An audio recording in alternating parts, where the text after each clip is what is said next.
আপনার কাছে টাকা পয়সা না থাকলে, লিগ্যাল টিম না থাকলে, আইনি সাপোর্ট দেওয়ার মতো টিম না থাকলে আমার কাছ থেকে নিয়ে যান, তার বিরুদ্ধে ব্যবস্থা নেন। 5 আগস্ট থেকে এখন পর্যন্ত ছাত্র দলের বিরুদ্ধে যখন আমি 1000 কেস দেখাই, যে কেসে অন্তর্দ্বন্দ্ব, কুন্দল, মারামারি, সংঘাত, এক অপরকে হত্যা, কমিটি বাণিজ্য, মানে এই কেস যখন আমরা পাবলিকলি মিডিয়াতে দেখি, তখন তারা যখন ছাত্র শিবিরের ব্যাপারে কোনো কেস পায় না, এই ধরনের অভিযোগ সামনে নিয়ে আসে।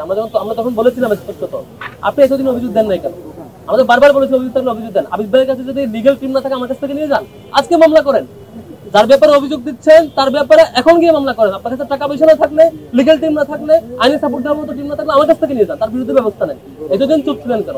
হঠাৎ করে এটা অভিযোগ, বানোয়াট অভিযোগ বললে আপনি, আর যদি সত্যিকারের অভিযোগ হয় আপনি ব্যবস্থা নেন, আমরা আইনি সহযোগিতা, সার্বিক সহযোগিতা আমরা করবো কোনো অপরাধীর বেলায়। আর যদি এমন হয় যে হচ্ছে শিবিরের ডায়েরি কারো হাতে থাকলে সে শিবির হয়ে যায়, কালকে দেখলাম আবিদ ভাই নাকি আমরা শিবির হয়ে গেছে।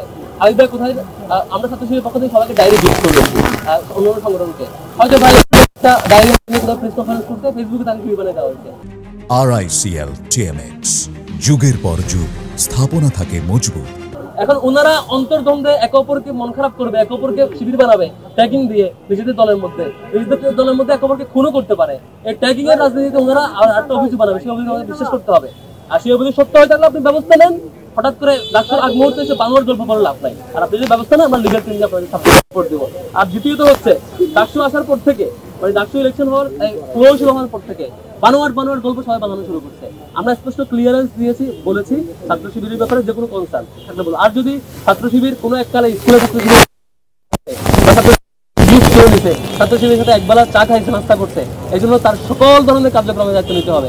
তাইলে তো মানে এই যে এখন যারা মন্ত্রী মিনিস্টার হয়েছে, অন্যান্য সংগঠন পরিচালনা করতেছে, আর অনেক জায়গায় চাঁদাবাজি বা অন্যান্য কাজ করবে, অপরাধ করবে, যে যাই করবে, ছাত্র শিবিরে কোনো একটা অ্যাপ্লাস সংগঠনে আসছে, কোনো একটা ডেভেলপমেন্ট প্রোগ্রামে আসছে, একটা কেস হয়েছে, সব কিছু যদি এভাবে দিতে হয়, তাইলে তো ছাত্র দলের কেস যেটা 1000, এটা 1 লক্ষে পৌঁছাবে। যে কেস আমরা 1000 খুনাখুনি এবং রক্তপাতের হিস্ট্রি বলছি, 1000 ঘটনা গত 5 তারিখের পর থেকে, এটা 1 লক্ষে পৌঁছাবে। সে তারিখে আমার কাছ থেকে আপনারা নিয়ে যায়। Thank you. চলা দরকার, ক্লাসরুমে ঢোকা, রিডিং রুমে ঢোকা, হলের ভিতরে ঢোকা, যে রেস্ট্রিকশন আমরা এই ধরনের ক্লাসরুমে ঢোকা, অন্যান্য যে রেস্ট্রিকশন, কোনো রেস্ট্রিকশন আমরা ব্রেক করছি না। আগামীকালকে থেকে আমরা প্রচারণা করতে পারবো, 26 তারিখ থেকে, তখন আমরা পাবলিকলি প্রচারণা ক্যাম্পেইনে নামবো ইনশাআল্লাহ। আর এর বাইরে একটা বিনীত অনুরোধ সবার প্রতি, অন্যান্য সংগঠনের প্রতি, আমরা আসলে জুলাই একসাথে ছিলাম, একসাথে থাকবো। এই ডাক্তার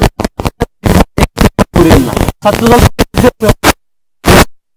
শিক্ষার্থীরা আমাকে চাইলে আমাকে ভোট দিবে, আপনাকে চাইলে আপনাকে ভোট দিবে। কাদা চোরাচুরি করবেন, যিনি কাদা চোরাচুরি করবেন তাকে ছাত্রলীগের মতো ছুড়ে ফেলে দেবে। কাদা চোরাচুরি করবেন না, সত্যটা বলবেন, মিথ্যা ফ্রেমিং করবেন না, সত্য থাকলে সাহসের সাথে, কোনো লুকোচুরি ছাড়া সত্য নাম দিবেন। কিন্তু কাদা চোরাচুরি করে এক অপরের বিরুদ্ধে যাবেন, আপনাদের ব্যাপারে যেই মানে বিরক্তি তৈরি হয়েছে, এই বিরক্তি আপনাদের ব্যাপারে পার্মানেন্টলি তৈরি হবে শিক্ষার্থীদের মধ্যে। শিক্ষার্থীদেরকে আর বিরক্ত করেন না, রাজনীতি ফোবিয়া তৈরি করেন না শিক্ষার্থীদের মধ্যে। সবাই বিনীত অনুরোধ থাকবে, আমরা সবাই মিলে জিতবো, শিক্ষার্থীদেরকে জয়ী করবো। এটা